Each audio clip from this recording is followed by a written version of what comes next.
Менің каналыма қош келдіңіздер. Бүгін біз духовкадағы скумбрияны әзірлейміз. Оған қажетті ингредиенттер мөлшері видеоның описаниясында бар. Алдымен балықты жуып, басы мен ішіндегісінен арыламыз. Кейін желбезектерін кесіп алып тастап, оны бірнеше бөлікке бөлеміз.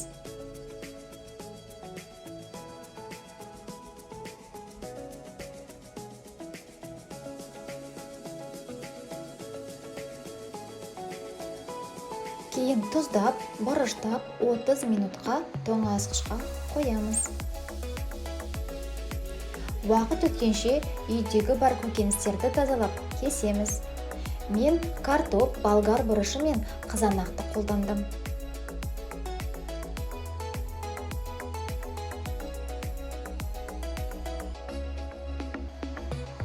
Енді ыдысты майлап, балық пен көкөністерді орналастырып, тұздап, бұрыштап, үстіне майонез жағамыз.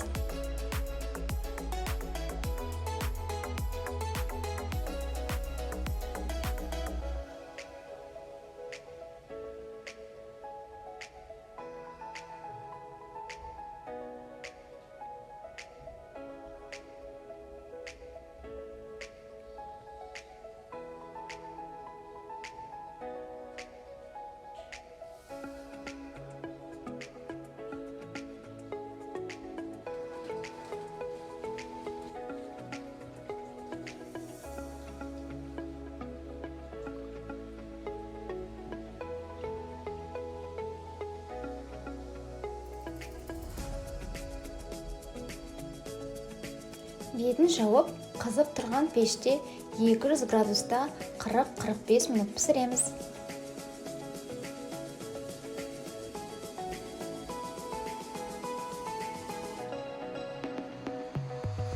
Осымен балығымыз дайын. Астарыңыз дәмді болсын.